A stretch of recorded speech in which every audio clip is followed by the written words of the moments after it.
understand from you, which is why I've come to talk to you, is what's made you think that I should be killed, silenced in a topic which we've established you don't know that much about? Do you think I should be silenced? I don't think free speech means that you can just say anything you like, be it racist or. We have laws in our country which against inciting racism, which I've never broken. I've never been done for. So, do you think I should be silenced from criticising Islam? The Board of Deputies of British Jews says you're a thug, and they say that you represent the worst of Britain. And where are the Board of Deputies now? They're in the UK representing British Jews. They're representing British Jews. Who voted for them to represent British Jews? Did you vote for them? You're not even Jewish. No, Are you Jewish? I'm Jewish. You're in our country. Do you support it's propaganda to the public from the establishment that lies about me as a journalist.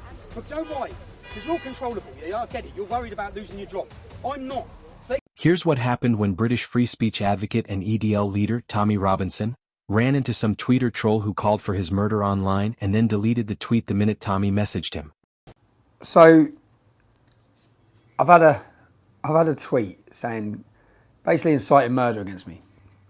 Tommy's encounter with the lad will show you how a single message, or a tweet as in this case, sent casually, calling for something that should never be said out loud, could lead to very disastrous consequences. The tweet in question isn't framed as a plan or a threat with detail. It's thrown out like a dare, like words without weight. But the moment it appears, it crosses a line. It's took me 5 minutes. I've got his name. He's now deleted. Once he's seen I've messaged him, he's deleted his whole Twitter handle. It's took me 5 minutes to get his Facebook. It's took me 10 minutes to find out the school he went to. 15 minutes to find out where he is.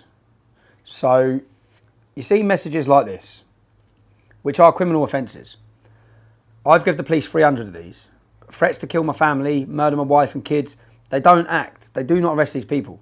They don't arrest them because I'm a white, working class kid. If someone says anything about someone being black, brown, anything to do with religion, they kick their door off.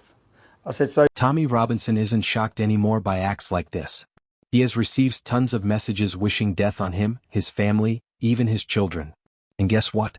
He reports them every single time. The police are aware, but nothing usually happens.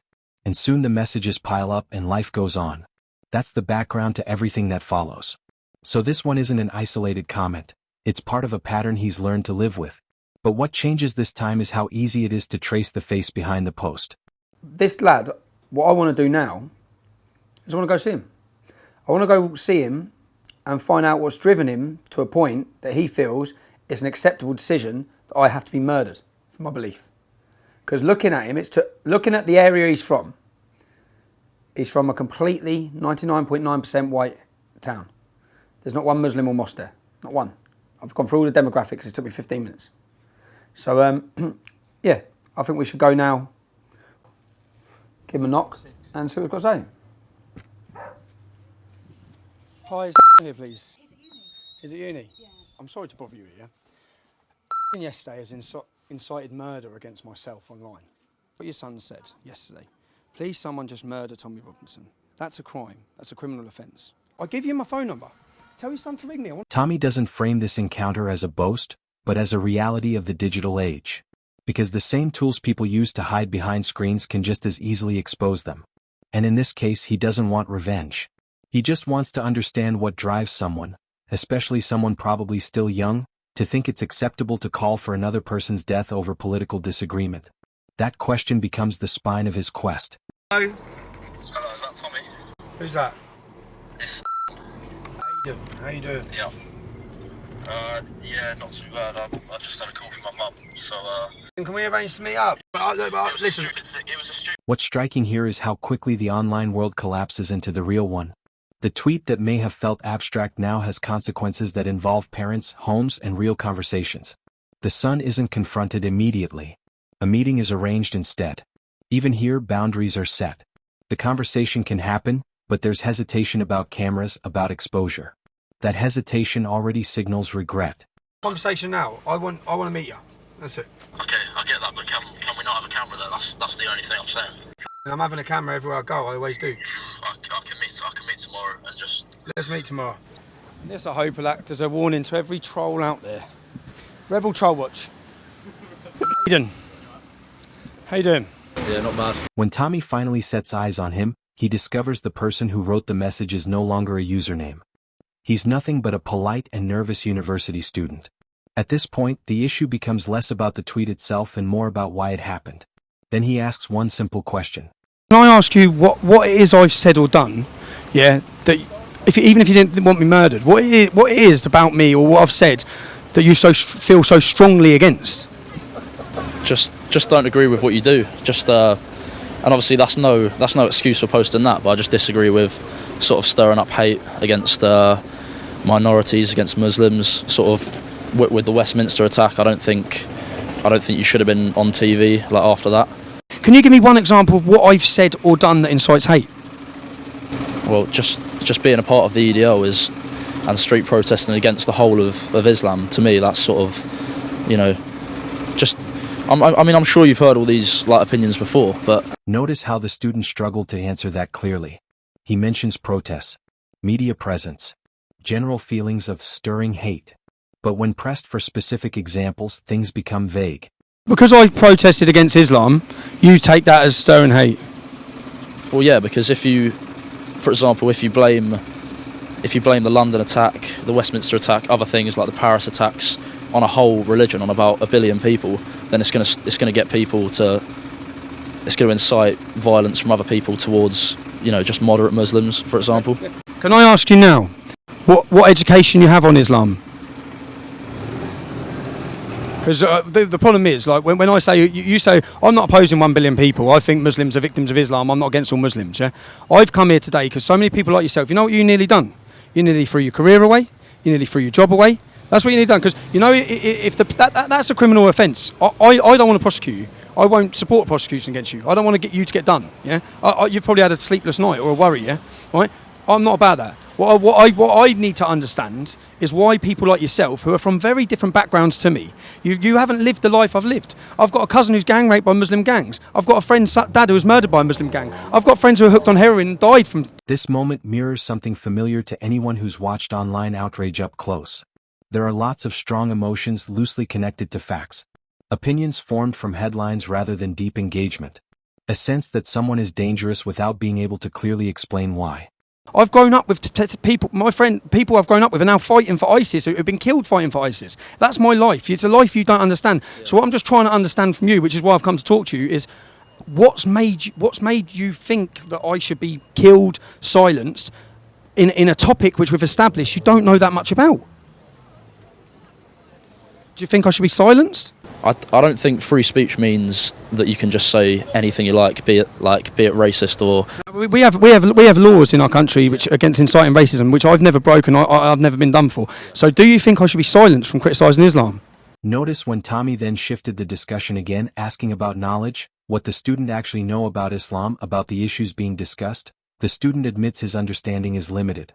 And here the contrast between lives becomes important. Honestly, be honest, mate. I'm not here intimidating you in any way. I'm just asking I'm trying to get to the bottom of a real generation of children in our country like yourself who have lived in areas where you have quite a privileged lifestyle, living in beautiful towns where there's no Muslims, where there's no immigration. I'm trying to understand your mindset. Well, you're not part of a political party, so it is strange to me that you get so much coverage. It's not just you; it's other people. Katie Hopkins, Nigel Farage. They're not involved in politics. But as soon as they say something controversial, the cameras go straight to them. They get a radio show on LBC, a weekly thing, like all in the public eye. One of the most revealing moments comes when the idea of silencing speech is raised. With what the student has to say about that. I think that's a bit wrong. Do you think I should be silenced from criticising Islam? Listen to other people's opinions. And if you want to criticise me, you could just criticise me without threatening murder. Or incite you, yeah? That does make sense, yeah. All right, sound. Sorry. No worries. All right, good luck. This incident mirrors what happens in other real-world cases people have seen before. Students expelled for posts they thought were jokes, careers ended over tweets written years earlier, apologies that come too late because the internet never forgets. The difference here is timing. The lesson arrives early enough to matter. It's a whole different upbringing in a whole different world, but what the problem we have so many times is that people from that upbringing and people from that world think it's okay for us to be treated with violence. We visited this kid today at his university. He seemed like a nice kid. He's made a mistake, and I think he's learned from it. The incident shows how the student's recklessness got a response that forced reality back into focus. But the next time Tommy ran into issues like this with an online troll, it didn't end so well for them. Fine. Can you talk to Lindsay Hilton, Channel 4 News? Channel 4 News? Yeah, that's us. So all you do is lie. So whatever you're going to ask, you've travelled all the way here, probably on a propaganda piece, to try and attack me. I just want to ask you a question. Let me tell you. Can I ask you a question? Can I tell you the answer quickly, and then you can ask your question?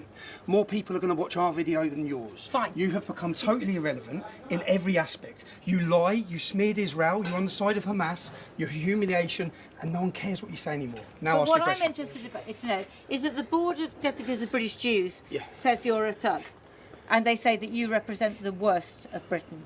And where are the Board of Deputies now? They're in the UK representing British Jews. They're representing British Jews. Who voted for them to represent British Jews?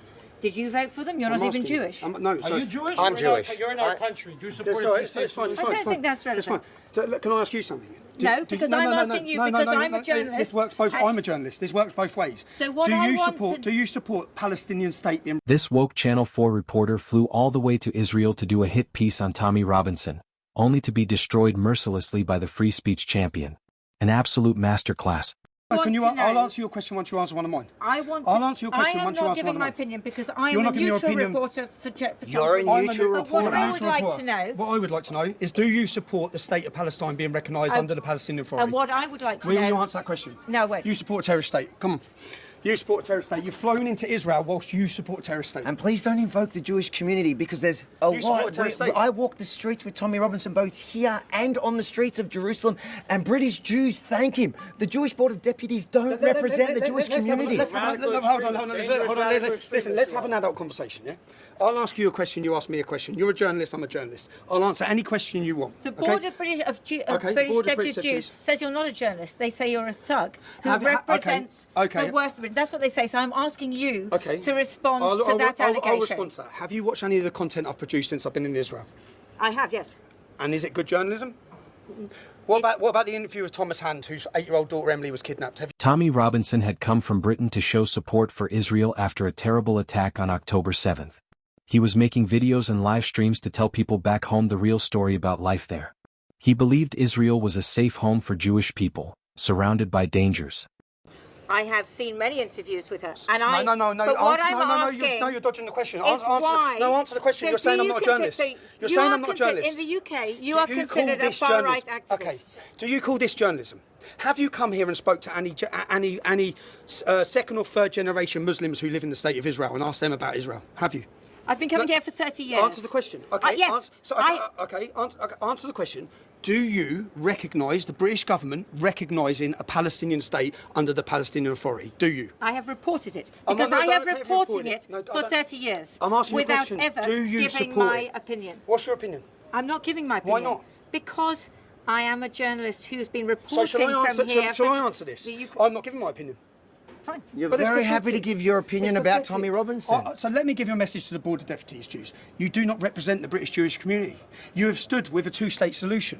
You can't have a two-state solution with terrorists or jihadists. I don't support that. Then out of nowhere, Tommy and his friend are approached by an older woman by name Lindsay Hilton, a reporter from Channel 4 News in the UK. She had flown all the way to Israel just to talk to him, in a bid to ask very tough questions. But Tommy was ever ready. He didn't let her take control. Instead, he turned the tables. Homeland for the Jewish people. There's 55 Islamic nations. Let the Jews have one. This is their homeland. Historically, biblically, it's their land. Okay, there's no argument about it.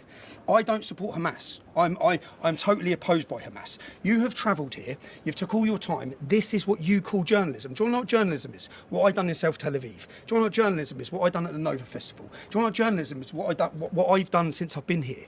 And I guarantee you, British Jews and Jews around the world will watch my journalism and they'll applaud it, and they're going to watch your journalism and be ashamed of it. That's the reality. There's between me and you, you say you've been a journalist for 30 years. How many people are watching your journalism? You don't understand it yet, but you are literally like dying with a terminal illness. You are finished. No one cares about the mainstream media. They watch us. We are now the media. Now, you don't like that. I understand that. And that's why your producers and the government, they want you to fly here and they want you to come here and attack us. But what you don't understand... They argued back and forth in the dim light, with chat messages popping up on the screen from fans cheering Tommy on. It appears he successfully defended his love for Israel, saying there were already many Islamic countries, so Jews deserved their one homeland. And in a true Tommy fashion, he accused Channel 4 of siding with terrorists like Hamas. Come here to attack us like this, more people are going to support us. People hate you. They've had enough of your lies. What have your lies about Israel since the start of this conflict? And then you have the audacity to come to the state of Israel and stand here and attack me whilst I'm coming to tell the truth about Israel. That's you, your Channel 4. Okay? Everyone's had enough of you. How many people do you think watch, or actually, how many people do you think actually, generally, as you've seen when I've asked you some questions here today, I've simply asked you some simple questions which you won't give your opinion of. People know when I answer, I mean it. They know the work I do, I care about. You don't care. You will say whatever for your bosses. I won't. I will come, I will find the truth, and I will report it. That's what I do. Okay? So unfortunately for Channel 4, which you've done hit piece after hit piece after hit piece, you haven't just done hit piece against me, you've done hit pieces against Israel. You've been pro-Palestine, pro-Hamas. That's your reporting. Okay? That's your reporting, not mine. I stand on the side of freedom, democracy, equality. This is a Western civilization which is under threat and surrounded. Notice how he had turned her interview into his own powerful message. The video spread online with people saying Tommy had outsmarted the big media reporter. It was a clash of views in a faraway land, all caught on camera for the world to see. That's why I'm here. I'm here to show solidarity after October 7th, and I'm here on a fact-finding mission to give the British public the facts on what it's like in the state of Israel. That's it. Thank you very much. Tell the board of deputies I said hello. Channel 4, isn't that the one? Even after that brutal encounter, media trolls won't stop coming at him. Like this moment when Tommy Robinson was confronted by a stubborn ITV journalist. If you was a journalist, you'd have watched my film, you'd have understand why I'm in court today. You don't even know why I'm in court. So what are you doing here? Well, when it all comes out, it'll come out in court. Well, no, what will come out is your headline. That's the problem. What comes out is your headline. Okay? And your headline, but your headline is based on no investigation. You've just said that. Okay, these men tracked down my family. They photographed innocent members of my family and put them in danger. I then said to them, do you think I should be able to ask journalists questions? Do you think I should be able to contact a journalist and say, I'm going to ask you a question on camera? Do you think? Well, I think that everyone has an opinion. Okay, so do you think I should be able to contact a journalist? Say you're a journalist now, yeah? So I know who you are now. Yeah. Should I be able to send you a message saying I'm going to come with my camera and ask you questions like you've done to me? Well, I don't know. You don't know? No, I don't. Do you believe in free speech and free press? I do. So you believe in free press? Yeah. So I'll ask you again, do you think I should be able to contact a journalist and tell him I want to ask him a question on camera? I think you need to perhaps put it through to ITV, the news desk. So I need to put it through to ITV on the news desk. Did the Daily Mail put it through to me when they secretly, covertly recorded my daughter, my ex-wife, and they put pictures of her in a national newspaper endangering her? Is that right? Do you think that's right what the Daily Mail did? No. So, okay, so you don't think that's right what the Daily Mail did? I'm facing 10 years in jail for saying I want to ask them a question on camera. Do you think that's right? Do you think we've maybe got a biased justice and judiciary? How am I even in court today? They endangered my family. How are you, honestly, you seem like a nice bloke. How are you been sent here and you haven't even looked into this? Because you're going to now just run a headline, and your headline is total lies. So what you're doing is you're feeding propaganda to the public from the establishment that lies about me as a journalist. But you know why? Because you're controllable, yeah? I get it. You're worried about losing your job. I'm not. So they can't control me. He tells the reporter to his face that his station is feeding propaganda to the public. He knows it's wrong. He knows Tommy is right. But he refuses to criticize the justice system. People like you and say they're lying. This is how they're lying, right? And that's what I do. And because they don't like that, I get tied up through these courts. Lawfare after lawfare after lawfare. I've done nothing wrong. I've done nothing wrong. My only crime, 2 crimes. Being an uncontrollable journalist and being a decade ahead of the rest of the population on the problem. Now I have to get into court because I'm not upsetting the judge anymore, yeah?